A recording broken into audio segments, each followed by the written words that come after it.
This is Lorraine. And Jennifer. And in this small biz chat, we're going to talk about taking AI offline. Can Jennifer, that sounds you do kind of crazy. that?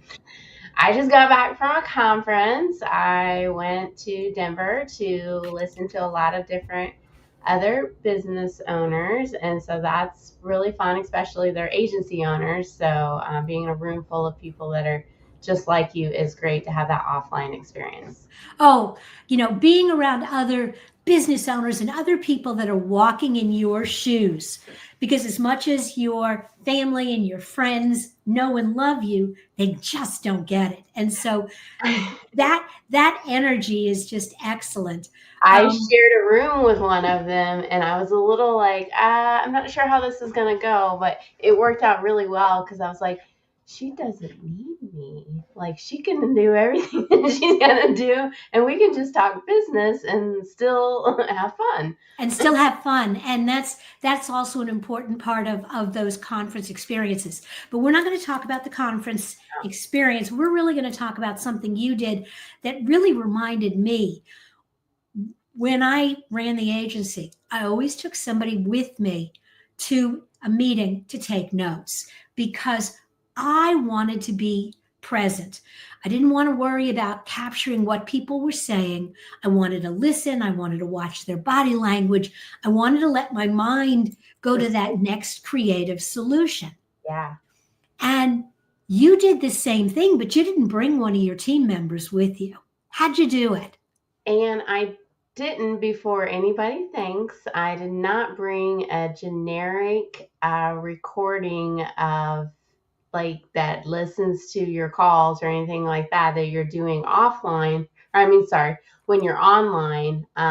What I did was I created in ChatGPT a separate GPT, and I gave it instructions that I wanted it to listen to a transcription and give me the business agency owner perspective, the marketing perspective, and the business development perspective because I that's a major part of what I do. And how I did it was I just took my simple phone and I sat it down, and we're talking 300 agency owners, and I was at least 3 rows from the back. And I just sat it down and did voice memos and hit record. And once I hit record, I had the transcription. I already had ChatGPT on my phone. I took the transcription, put it in there. Now it was in folders, which is a newer part that you may or may not be using, or projects. I keep wanting to call it folders because it looks like folders, but they're calling it projects. So I had all of the conference wins is what I labeled it. So every time I walked into a room, I just sat down my phone. Given that they had already said they were going to hand out the recordings and they were going to give everything, and I just sat down my phone, turned it over, and hit record, and I've got like all kinds of stuff now.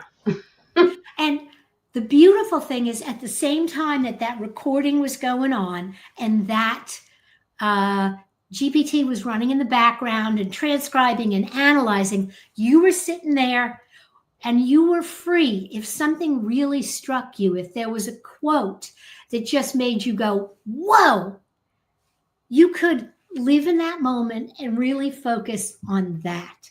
And you could allow yourself to just relax and absorb and not worry that you were going to miss something.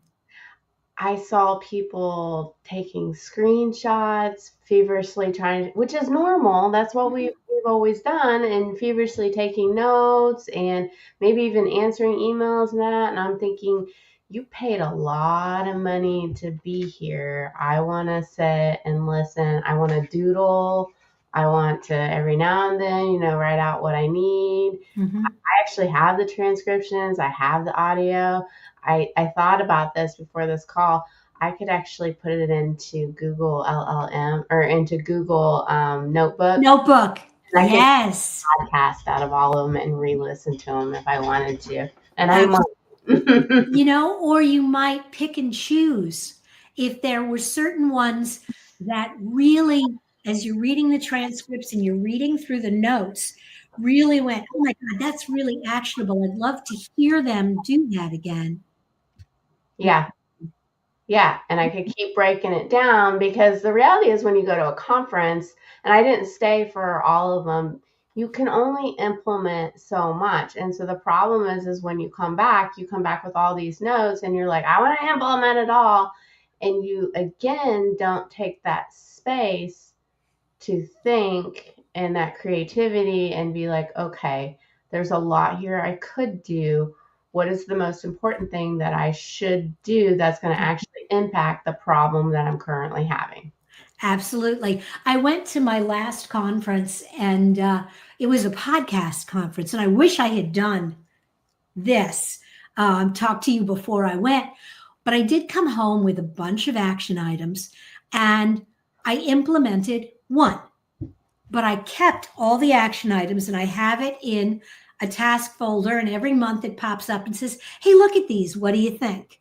Mm-hmm. And so I pick one thing from that reminder folder and I work on that. Well, when I was traveling, I had lots of just time, Yeah. and I made tons of notes. And so all handwritten, which is great, but now I'm going to transcribe them Mm-hmm. and put them in that list and just start working through it. Do you know why it works well to do it into multiple forms? Because your body, the more senses that you use, the better that your mind will connect to it and the more that you will get out of it. So one piece of content or information, and that's why I always say put it into multiple formats, then you're going to be able to absorb it differently and get something different. But I think about this too, just from an AI perspective of if you think about some of the things that you are repetitively doing, that is repetitive, and you stop using your brain power that you only have so much of in a given day from doing those items so that you can create that stillness, then get that creativeness and you can make something out of that was just repetitiveness, because that's all LLMs are. That is the human element to anything that you're doing. We're just getting rid of repetitiveness. Well, and you had to think about what perspectives you wanted.